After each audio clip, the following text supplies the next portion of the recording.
Hello दोस्तों, कैसे हैं आप लोग? आई होप अच्छे होंगे। तो आज हम लोग शुरू करने वाले हैं पीवाईक्यू सूरज का पार्ट 7 बिहार स्पेशल का, जिसमें हम लोग कवर करेंगे 67 में पूछे गए सभी प्रश्नों के उत्तर। चलिए, आज का पहला प्रश्न है, 1917 के चंपारण सत्याग्रह से कौन संबंधित नहीं है? तो जीबी कृपलानी, राजकुमार शुक्ल, राजेंद्र प्रसाद, राम मनोहर लोहिया। तो इसमें आज का सही आंसर जो हो जाएगा, इसका हो जाएगा राम मनोहर लोहिया, क्योंकि इसमें जो ये 1917 में हुआ था चंपारण सत्याग्रह, तो राजकुमार शुक्ल ने ही इनको निमंत्रण किया था यहाँ आने के लिए। और इनके साथ में थे ब्रज किशोर सिंह, राजेंद्र प्रसाद, महादेव देसाई, महादेव देसाई, नरहरि नरहरि पारेख, और साथ में ये थे जेबी कृपलानी। ठीक है, तो राम मनोहर लोहिया चंपारण सत्याग्रह से संबंधित नहीं थे। अगला प्रश्न है, 2011 के जनगणना के अनुसार बिहार के किस जिले में पुरुषों से ज्यादा महिलाओं की संख्या है? तो ये था गोपालगंज। ठीक है, इसमें 1000 पुरुष पे 1015 महिलाएं, 2011 के जनगणना के अनुसार से। ठीक है, और मुंगेर में लिंगानुपात सबसे कम है, सबसे अच्छा लिंगानुपात गोपालगंज जिला में। अगर साक्षरता दर की बात करें, सबसे ज्यादा साक्षरता दर, अच्छा साक्षरता दर रोहतास जिला में, कितना? तो 75.59%। और सबसे कम साक्षरता दर ये था पूर्णिया में, मात्र 52.49%। चलिए, अगला प्रश्न देखते हैं, बिहार विधान परिषद की पहली बैठक किस वर्ष बुलाई गई? तो देखिए, ये बुलाया गया 1913 में। तो आप लोग को पता होगा कि जो बिहार और जो उड़ीसा प्रांत अलग हुआ था, इसकी आधिकारिक जो अधिसूचना आई थी, ये आई थी 22 मार्च 1912। ठीक है, इसी के बाद 1912 में ही एक सभी श्रेणियों से को मिला करके संबंधित करके एक 43 सदस्यों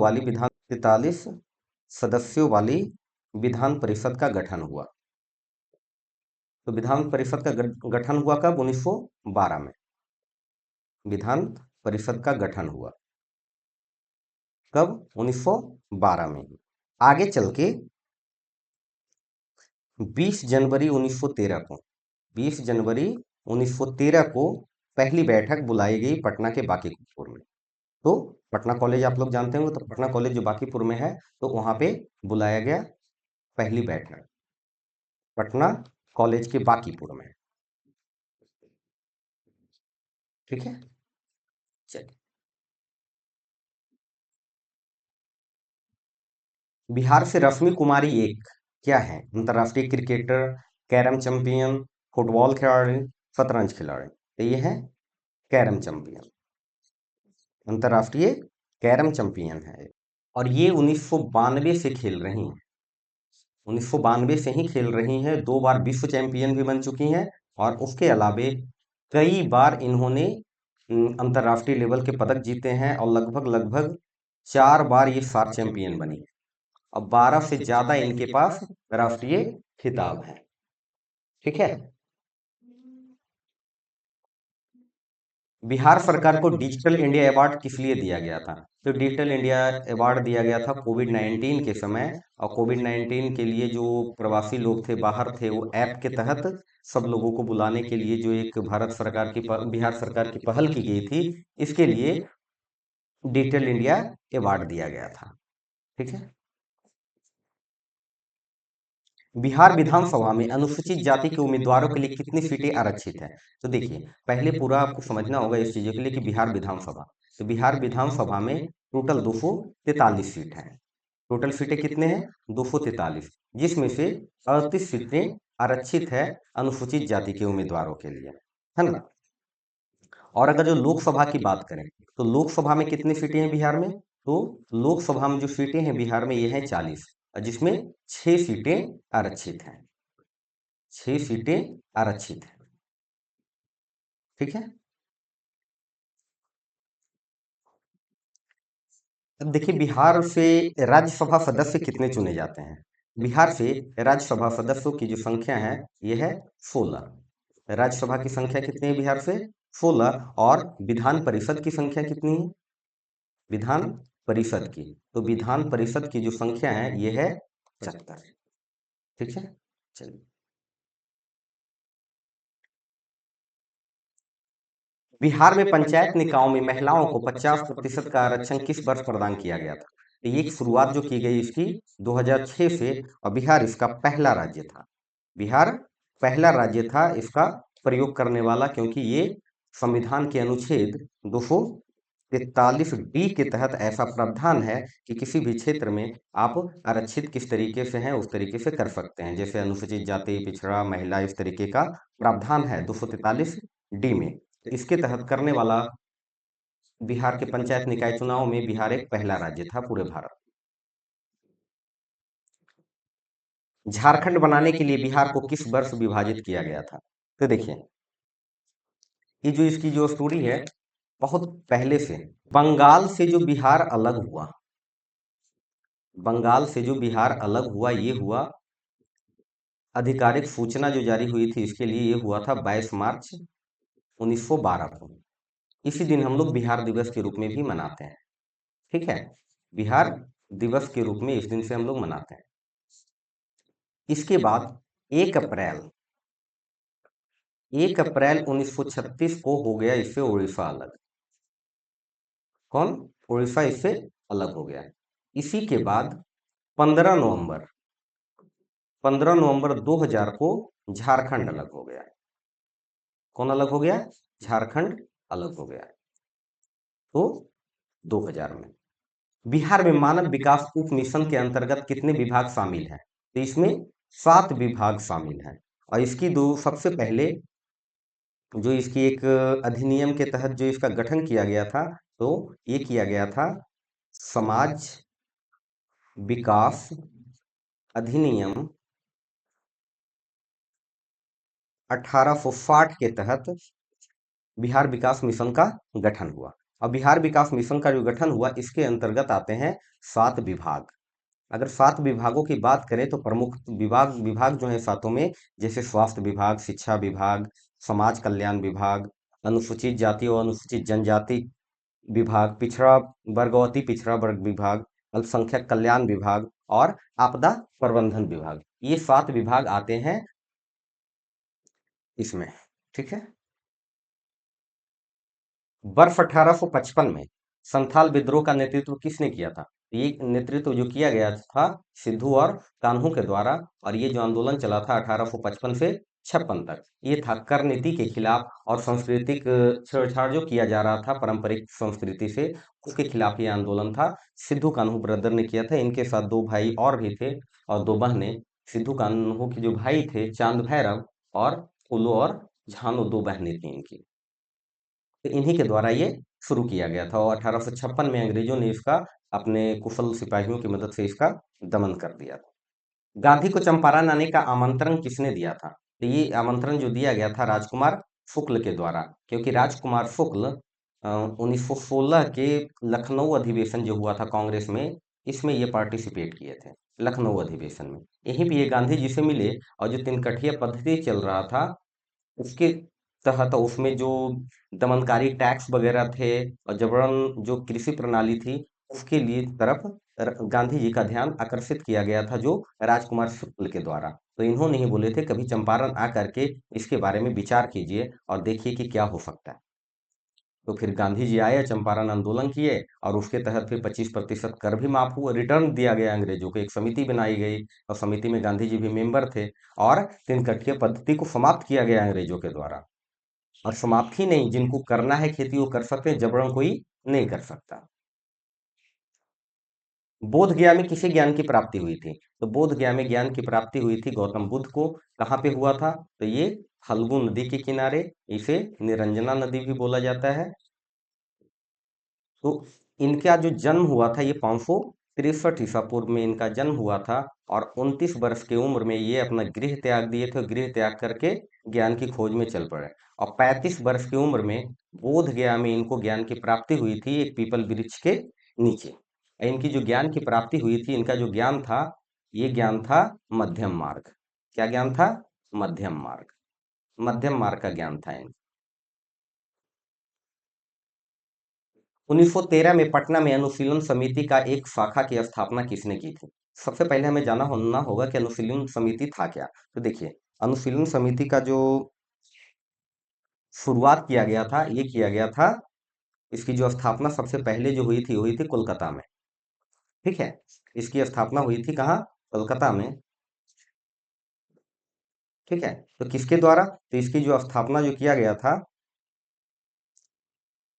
ये किया गया था पी मित्रा, सतीश चंद्र बसु,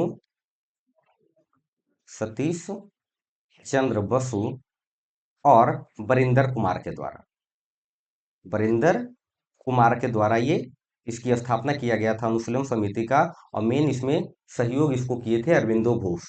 और इसका जो उद्देश्य मेन था कि युवाओं को दमनकारी नीतियों के खिलाफ, अंग्रेज की जो दमनकारी नीति है उसके खिलाफ युवाओं को ट्रेनिंग देना, प्रशिक्षण देना। ठीक है, और इसी का बिहार में किया गया था सच्चिदानंद सन्याल के द्वारा। इसकी एक ब्रांच खोला गया था बिहार में सच्चिदानंद सन्याल के द्वारा। और साथ साथ एक ढाका शाखा, मतलब कि बंगाल के क्षेत्र के एक ढाका में एक शाखा था, उसके एक खेती नाग द्वारा भागलपुर में, खेती नाग द्वारा भागलपुर में, और यदुनाथ सरकार द्वारा,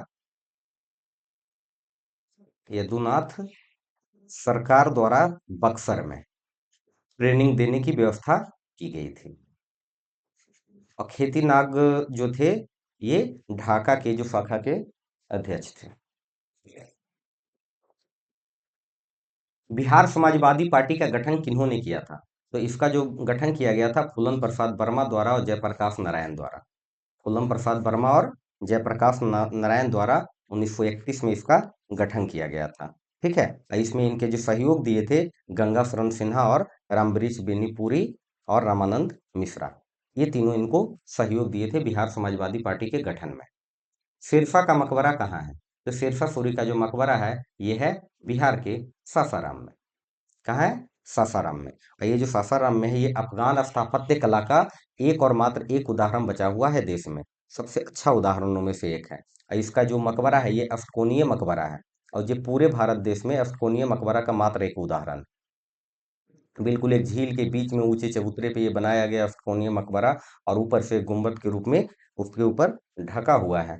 ठीक है, जो गोलाकार गुंबद काफी शोभनीय लगता है।